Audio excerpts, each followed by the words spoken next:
Hello everyone, I hope you all are doing tremendously well today. So today we are going to talk about Silicon Valley Bank. ये collapse क्यों हुआ या क्या reason है इसके पीछे? सिंपल लैंग्वेज में अगर मैं बताऊं कि रीजन एक सेंटेंस में इनका एसेट और लायबिलिटी का complete mismanagement, that's all, nothing else. So अब आइए इसको डिटेल्स में समझते हैं कि क्या बेसिकली मेन रीजन क्या है इनका और किस किस रीजन से ये डैमेज हुए. और मैं काफ़ी सरल भाषा में यहाँ पर मैं समझाने की कोशिश करूँगा. इवन फिफ्थ क्लास का बच्चा भी अच्छी तरह से इसको समझ सकता है कि क्या रीजन है और इस तरह की गलतियाँ हो सकता है भविष्य में ना की जाए. So this will become a learning experience from the silicon valley case. So the thing is, सबसे पहले हम लोग जान लेते हैं कि सिलिकॉन वैली जो बैंक है ये करता क्या है, ये किस एरिया में काम करता था. तो बेसिकली सिलिकॉन वैली जो बैंक है ये केवल स्टार्टअप्स को हेल्प करता था, टेक स्टार्टअप्स को केवल हेल्प करता था और कुछ वेंचर कैपिटलिस्ट को ही हेल्प करता था. मतलब वो भी स्टार्टअप जो वेंचर कैपिटलिस्ट स्टार्टअप के लिए काम करते थे, स्टार्टअप में कुछ पैसे लगाते थे, उन्हीं के लिए बेसिकली काम करता था और इसका कोई ज़्यादा कुछ काम नहीं था. So and startups also got many benefits from the Silicon Valley Bank because they took loan and they got funding through Silicon Valley Bank. Because जब आप फंडिंग 100 करोड़ का लेते हो तो डेफिनेटली किसी ना किसी बैंक के थ्रू ही जाने वाला है. तो वो क्या करता था कि चलो ठीक है, 100 करोड़ की अगर फंडिंग हो गई है स्टार्टअप, किसी भी स्टार्टअप की, तो वो 100 करोड़ तो आप अपने घर पे तो लेके आओगे नहीं या कंपनी के अकाउंट में डालोगे नहीं. सो जाहिर सी बात है एक बैंक के थ्रू पैसा वो ऐसे ही राउट होता है और सिलिकॉन वैली बैंक के पास वो डिपॉजिट रहता था और समय समय पर आप उस पैसे को ना निकाल सकते हो. जो भी है 10 मिलियन या जैसे भी है ऑपरेशनल कॉस्ट के लिए जो भी आपकी कॉस्ट. एज ऑन 31 of 2022 इनकी जो बुक थी, इनका जो भी मतलब जो भी इनके बुक में है वो 211 बिलियन डॉलर का इनका इन्वेस्टमेंट है. इनके पास डिपॉजिट था बेसिकली. और 211 बिलियन डॉलर मतलब 1 billion dollar equal to 8,000 crore. So you can imagine 211 into 8,000 crore, how much money it was basically, right. So इनके पास डिपॉजिट तो काफ़ी अच्छा खासा था, मतलब डिपॉजिट में कहीं कोई कमी ही नहीं थी. और ये मैं बात कर रहा हूँ 31 दिसंबर 2022 तक की. बट प्रॉब्लम क्या हुआ कि now the problem started and you can relate as well. पिछले एक सालों में क्या हुआ इनके साथ कि, और इनके साथ नहीं, काफ़ी बड़ी बड़ी कंपनियां, इवन गूगल, फेसबुक, जितनी भी सारी कंपनी आप देखो, माइक्रोसॉफ्ट देखो, अमेजन देखो, they started laying of all अपनी लिक्विडिटी को जारी रखने के लिए कॉस्ट कटिंग करना स्टार्ट किया. तो जाहिर सी बात है कि इतनी जो बड़ी बड़ी कंपनियां हैं इनके साथ ना 10 कंपनी 100 कंपनी ऑलरेडी जुड़ी रहती है. तो उसमें छोटे छोटे स्टार्टअप्स भी जुड़े थे ऑलरेडी जो फंडिंग पे चल रहे थे. तो इनकी भी जाहिर सी बात है कि इनकी भी बिजनेस कुछ कम हुई. इनको भी प्रॉब्लम हुआ, इन्होंने भी ले ऑफ किए, हालांकि वो बहुत ज़्यादा न्यूज़ में नहीं आया. इन्होंने भी ले ऑफ किए, इनके पास भी लिक्विडिटी की प्रॉब्लम आई. इन्होंने क्या किया कि पहले तो ये लोन ले लेते थे, ये गए फिर से सिलिकॉन वैली बैंक के पास कि आप मुझे ना एक काम करो, आप मेरा पैसा दो कुछ उसमें. सिलिकॉन वैली बैंक ने बोला कि आप लोन ले लो. तो बट लोन ले लो, बट एक्चुअली लोन का क्या था कि लोन का इंटरेस्ट रेट काफ़ी हाई था.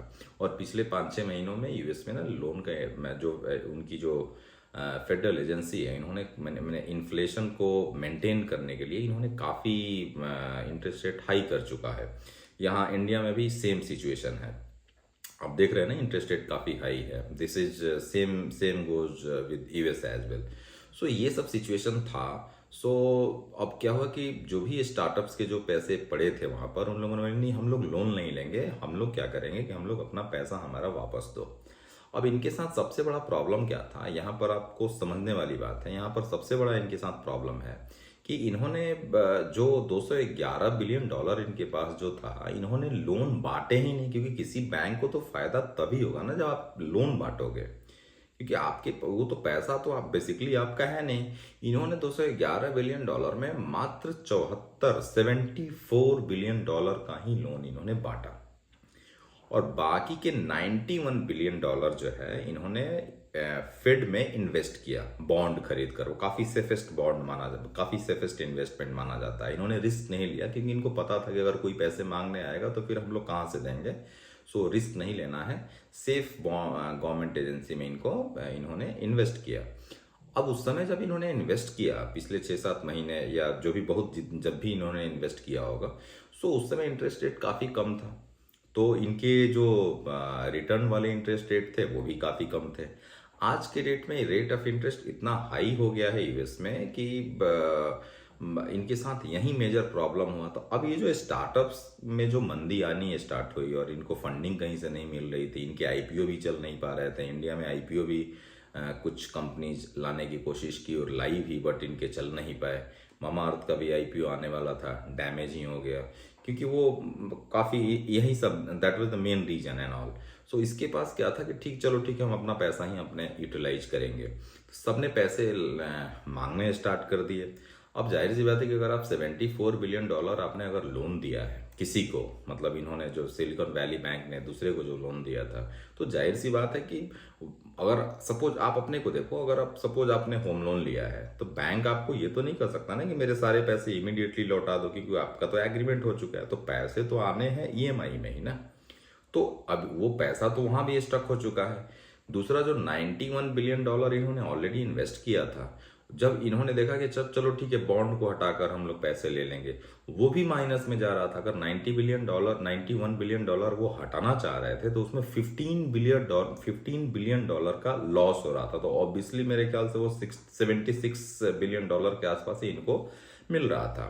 सो ये भी एक बहुत बड़ा लॉस था। बट इनको पैसे तो सबको देने ही होते हैं, जब क्योंकि सबने मांगना स्टार्ट किया पैसा।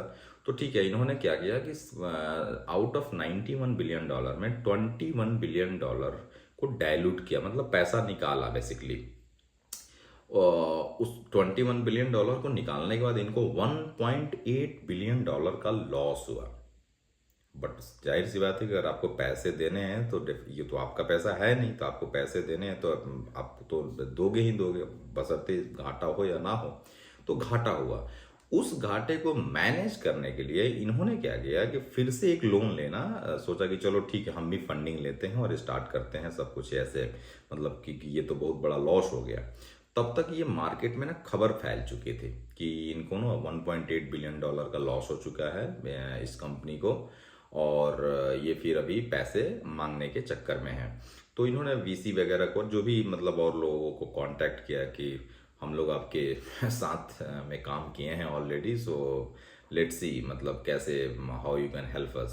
सो सबने मना कर दिया। जो सच्चाई है, जीवन की यही सच्चाई है कि अगर आपके पास अपना कुछ नहीं है तो nobody is going to help you, this is the fact. इनके साथ भी ऐसा ही हुआ। लोगों को लगा कि ये बैंकक्रप्ट होने जा रही है। तो अब ये मार्केट में इतना ना हल्ला पहुंचा कि मैक्सिमम स्टार्टअप्स ने अपने सारे पैसे निकालने स्टार्ट कर दिए कि नहीं, मेरा पैसा दो, मेरा पैसा दो, मेरा पैसा दो।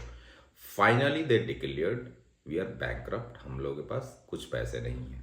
Now will talk about how much it's going to make impact towards Indian startups. तो मैं आपको बता दूं कि पेटीएम का सबसे ज़्यादा इसमें डिपॉजिट था, but I think yesterday Vijay Shekhar Sharma already told that Silicon Valley Bank already exit. So हमारा इसमें कोई ऐसा कुछ रोल नहीं है। तो ओके, बट Shaadi.com जो पीपल ग्रुप है अनुपम मित्तल का, ये इनका बड़ा है। मतलब 21 में ये सब आते हैं, गेम टू विन है, कार वाले हैं, इनके पास तो इनका तो प्रॉब्लम है क्योंकि इनके सारे पैसे वहाँ स्टक पड़े हुए हैं और अभी थोड़ा बहुत मंदी का भी दौर है। तो आने वाले समय में ये तो सैलरी वगैरह इम्प्लॉय का कहाँ से देंगे, ऑपरेशनल कॉस्ट कहाँ से मैनेज करेंगे, ये सब बहुत बड़ा एक क्वेश्चन मार्क है।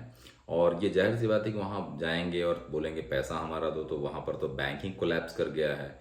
सो आने वाले समय में हो सकता है कि ले ऑफ्स और कुछ प्रोजेक्ट्स डिले हो सकते हैं। This is what I feel for the silicon valley collapse जो हुआ है, इसका इम्पैक्ट ये इंडियन स्टार्टअप्स पर होने वाला है। आई होप ये वीडियो आप लोगों को काफ़ी अच्छी लगी होगी। एंड ये था मेरा short analysis silicon Valley bank के लिए। और आने वाले समय में मैं ये सब जो भी इसके रिलेटेड न्यूज है और जो भी इसके रिलेटेड एनालिसिस है आसान भाषा में समझाने की डेफिनेटली मैं कोशिश करूँगा। सो और अभी रिसेंट न्यूज मैं आपको बता रहा हूँ, ये वीडियो बनाते बनाते मुझे अभी न्यूज ब्रेक हुआ है कि सिग्नेचर बैंक जो है यूएस में, ये भी that is also collapsed. and that was dealing into the crypto and all. But Signature Bank का भी collapse होना काफ़ी दुखद है, there is no doubt about that. And second news जो है यूके का सिलिकॉन वैली बैंक को HSBC ने £1 में खरीदा है. सो खैर ये तो बहुत छोटी छोटी बातें हो गई, बट देखिए I think it's tough situation right now for the Indian startups and all the people who are directly connected with that particular company.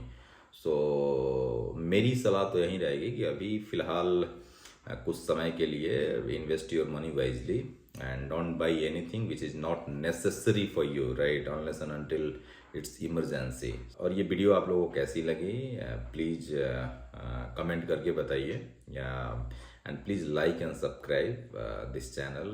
This will become a motivational factor for me to create good content and new content and updated content, right, to bring in very आसान भाषा. So thanks for the watching.